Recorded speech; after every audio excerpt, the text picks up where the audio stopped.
नमस्कार। मैं doctor K C. Sharma, associate professor Babu Sobaram Rajkiya Kala महाविद्यालय अलवर। आज बीए पाठ तृतीय वर्ष ई सेक्शन भूगोल प्रायोगिक के लिए हम मानचित्र प्रक्षेपों का विस्तृत रूप से अध्ययन करेंगे। मानचित्र प्रक्षेप गोलाकार पृथ्वी अथवा उसके किसी बड़े भूभाग का समतल सतह पर मानचित्र बनाने के लिए प्रकाश अथवा ज्यामितीय विधियों के द्वारा निर्मित अक्षांश व देशांतर रेखाओं के जाल को मानचित्र प्रक्षेप कहते हैं। मानचित्र प्रक्षेप एक ऐसी विधि होती है जिसमें पृथ्वी या उसके किसी एक हिस्से को अक्षांश और देशांतर रेखाओं की सहायता से किसी समतल कागज पर बनाया जाता है।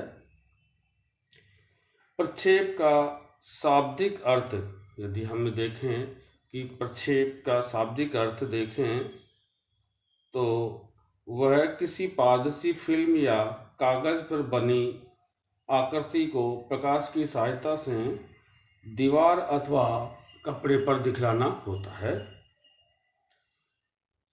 हालांकि समस्त मानचित्र प्रक्षेप इसी विधि से नहीं बनाए जाते हैं। कुछ प्रक्षेप गणितीय विधियों के द्वारा भी बनाए जाते हैं, लेकिन इन अलग अलग जो ज्यामितीय विधियां हैं इन से द्वारा जो बनाए जाने वाले जो प्रक्षेप हैं उनको सभी को हम मानचित्र प्रक्षेप के रूप में ही जानते हैं। अलग अलग विद्वानों ने इस मानचित्र प्रक्षेप की परिभाषा भी दी है। कुछ चुनिंदा विद्वानों के द्वारा दी गई परिभाषा को हम यहाँ ले रहे हैं। J.A. स्टीयर्स विद्वान ने मानचित्र प्रक्षेप की परिभाषा इस प्रकार दी है। मानचित्र प्रक्षेप ग्लोब की अक्षांश व देशांतर रेखाओं को सपाट कागज पर प्रदर्शित करने की विधि होती है। A map projection is a means of representing the lines of latitude and longitude of the globe on a flat sheet of paper.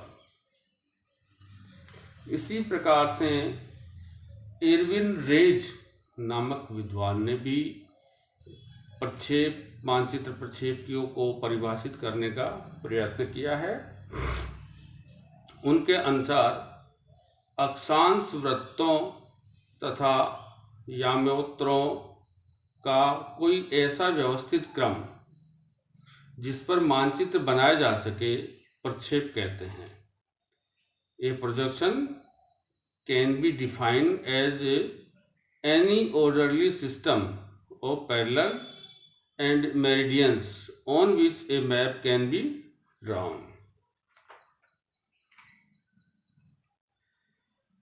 मानचित्र प्रक्षेपों की आवश्यकता क्यों पड़ती है, ये हम देखेंगे।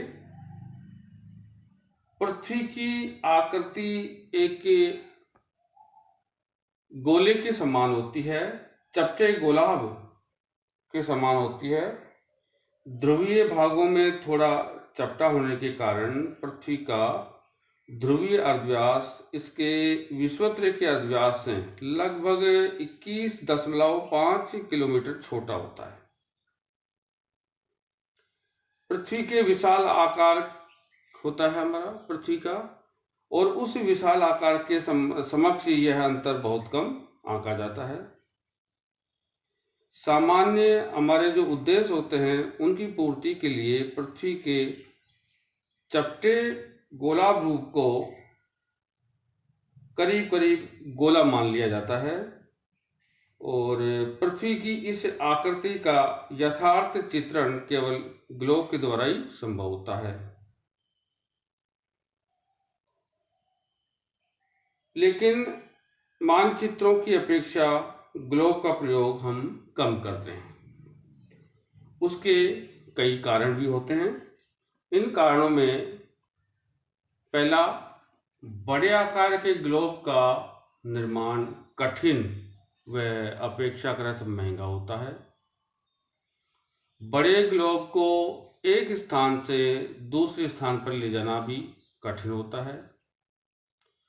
ग्लोब का आकार छोटा होने के कारण सभी प्रकार की सूचनाएं, सूक्ष्म जो सूचनाएं वो नहीं दर्शाई जा सकती ग्लोब के ऊपर।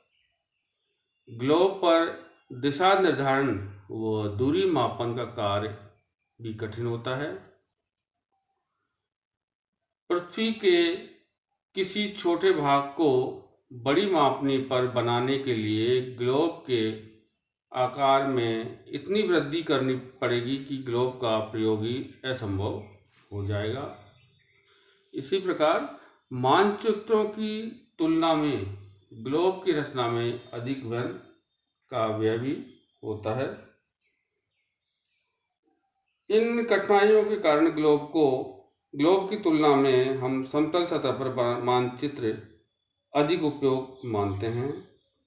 समतल सतह पर मानचित्र बनाने के लिए किसी प्रक्षेप की आवश्यकता होती है और प्रत्येक प्रक्षेप में अक्षांश वृत्तों या मोत्रों का जाल बनाया हुआ होता है। इस रेखा जाल के खानों में ग्लोब पर अक्षांश वृत्तों और यामोत्रों के से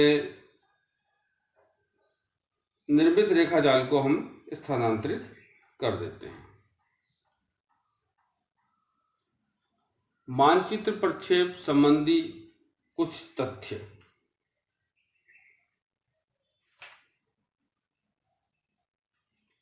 मानचित्र प्रक्षेप बनाने से पहले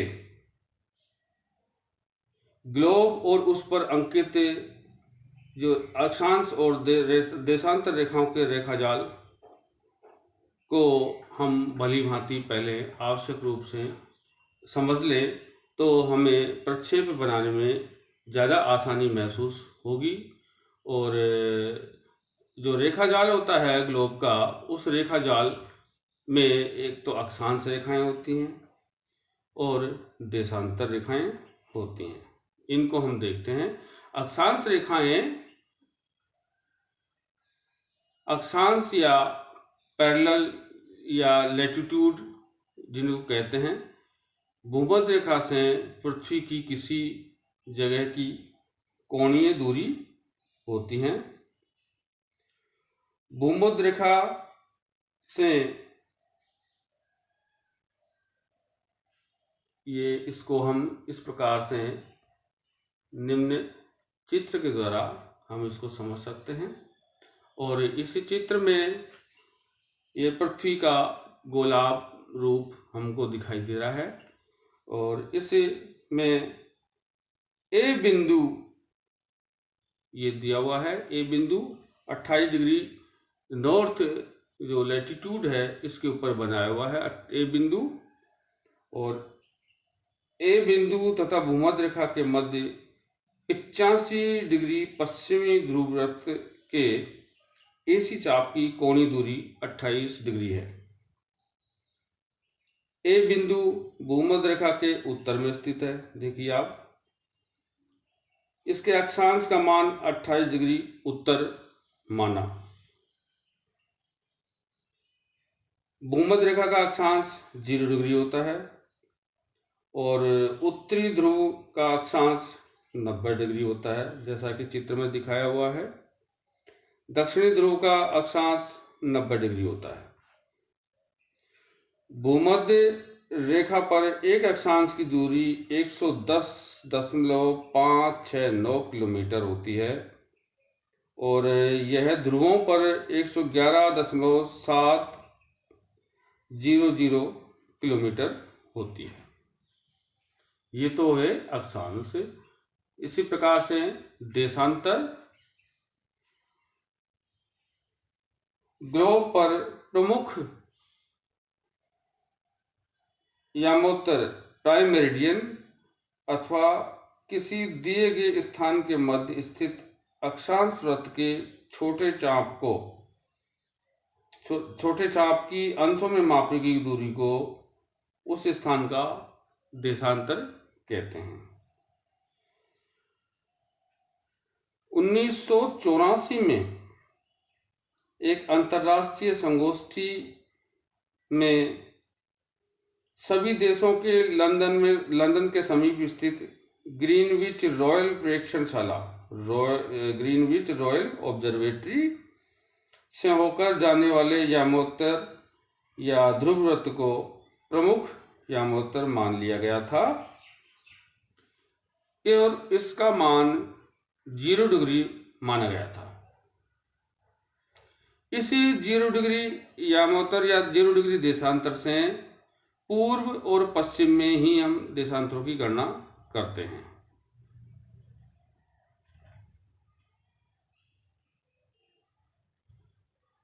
चित्र में देखिए,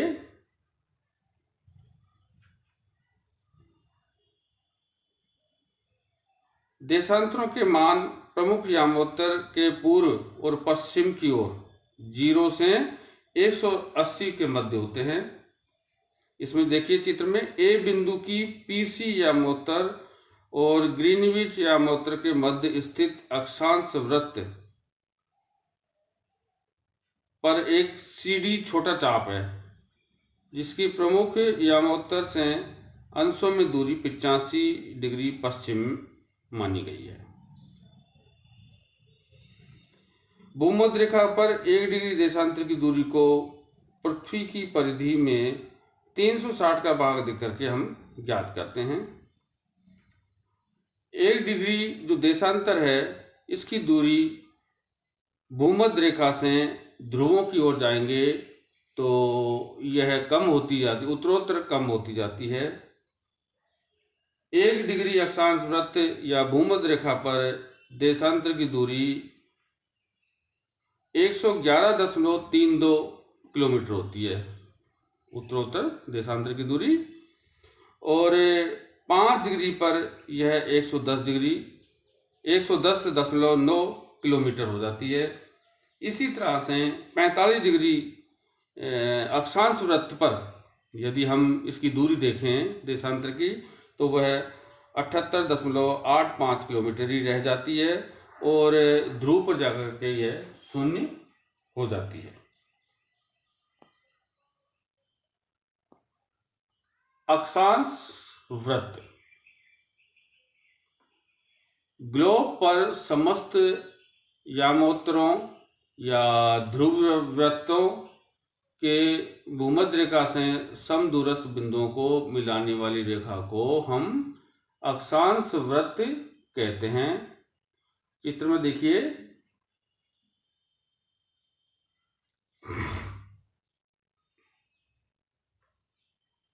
दूसरे ग्लोब पर समान अक्षांश वाले बिंदुओं को प्रकट करने वाले वृत्तों को अक्षांश वृत्त कहते हैं। भूमध्य रेखा के उत्तर या दक्षिण में 0 डिग्री से लेकर के 90 डिग्री के मध्य किसी भी मान का अक्षांश वृत्त बनाया जा सकता है।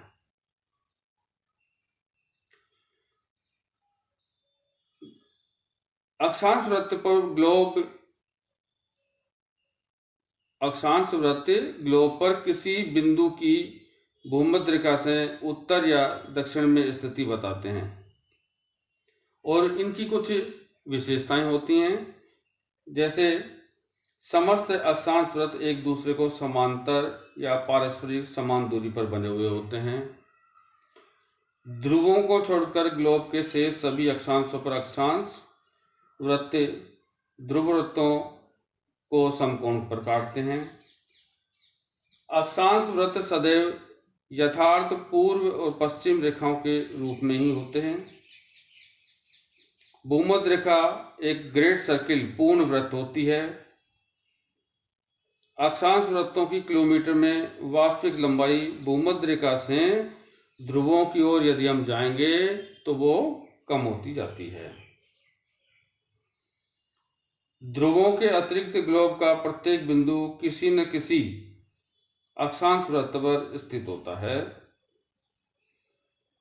भूमध्य रेखा जो एक पूर्ण अक्षांश वृत्त होती है, दोनों ध्रुवों से समान दूरी पर स्थित होती है। भूमध्य रेखा के मध्य ग्लोब का ऊपरी आधा भाग उत्तरी गोलार्ध कहलाता है और भूमध्य रेखा के दक्षिण में स्थित ग्लोब का दूसरा भाग दक्षिणी गोलार्ध कहलाता है। मेरिडियन यामोत्तर रेखाएं ग्लोब पर समान देशांतर वाले स्थानों को मिलाने वाली कल्पित रेखाएं ध्रुव वृत्त या देशांतर रेखाएं या यामोत्तर रेखाएं कहलाती हैं। चित्र में देखिए, प्रत्येक यामोत्तर एक ग्रेट सर्किल या वृत्त होती है, जिसका आधा भाग पूर्वी देशांतर रेखा और शेष भाग पश्चिमी देशांतर रेखा कहलाता है।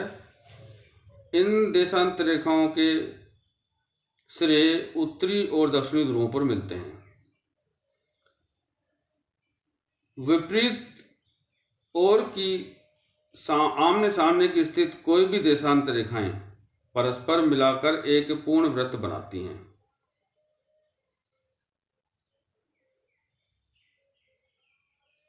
एक 180 देशांतर रेखाएं प्रमुख यामोत्तर के पूर्व में और 180 देशांतर रेखाएं प्रमुख यामोत्तर के पश्चिम में बनी हुई होती हैं। इन देशांतर रेखाओं की कुछ विशेषताएं भी होती हैं यामोत्तर रेखाओं की, जिनमें सभी देशांतर रेखाएं यथार्थ उत्तर दक्षिण दिशा में होती हैं और इनकी लंबाई समान होती है। भूमध्य रेखा पर दो देशांतर रेखाओं के बीच की दूरी सबसे अधिक होती है और ध्रुवों की ओर जाते जाते यह कम होती जाती है। ग्लोब पर प्रत्येक देशांतर रेखा खींची जा सकती है, किंतु सरलता के लिए किसी भी ऐसी संख्या के अंतराल पर देशांतर रेखाएं कहते हैं जो 180 को पूरा विभाजित करती है। देशांतर रेखा के किसी भी स्थान की प्रमुख यामोत्तर से पूर्व और पश्चिम में स्थिति को बोध होता है।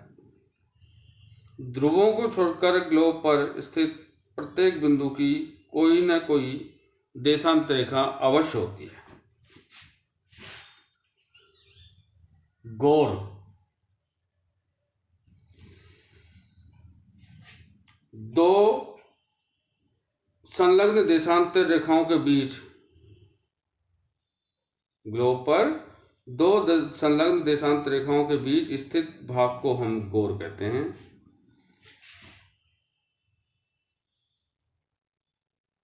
कटिबंध, दो संलग्न अक्षांश वृत्तों के बीच के क्षेत्र को हम कटिबंध कहते हैं। ये कुछ शब्दावलियां हैं जो हमें प्रक्षेप बनाने के लिए काम में लेते हैं। इसके अलावा अब हम आते हैं मानचित्र प्रक्षेपों के वर्गीकरण के ऊपर। मानचित्र प्रक्षेपों को वर्गीकरण या टाइप्स ऑफ मैप प्रोजेक्शन। मानचित्र प्रक्षेपों को प्रकार, मोटे तौर पर मानचित्र प्रक्षेपों को 3 भागों में हम बांटते हैं। पहला प्रकाश के प्रयोग के अनुसार, दूसरा रचना विधि के अनुसार, तीसरा उनके गुणों के अनुसार। प्रकाश के प्रयोग के आधार पर प्रक्षेपों को पुनः हम 2 भागों में बांटते हैं। पहला संदर्श प्रक्षेप या पर्सपेक्टिव प्रोजेक्शन और दूसरा असंदर्श प्रक्षेप नॉन पर्सपेक्टिव प्रोजेक्शन। संदर्श प्रक्षेप इस तरीके में ग्लोब की अक्षांश और देशांतर रेखाओं को किसी भी प्रकाशमान बिंदु से कागज पर उतारा जाता है।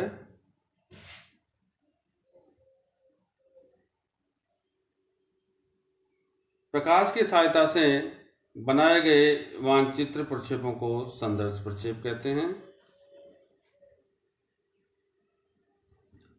इन प्रक्षेपों की रचना में अक्षांश वृत्तों और यामोत्तरों के जाल पर किसी निश्चित बिंदु से प्रकाश डालकर उसकी छाया को समतल सतह पर स्थानांतरित करते हैं।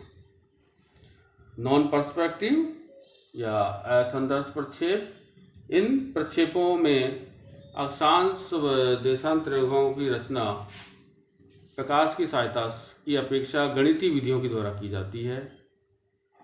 इन प्रक्षेपों में ग्लोब के किसी न किसी गुण को शुद्ध रखा जाता है, इसलिए इन प्रक्षेपों का अधिक प्रयोग किया जाता है। ये प्रक्षेप संदर्श प्रक्षेपों की अपेक्षा अधिक महत्वपूर्ण होते हैं।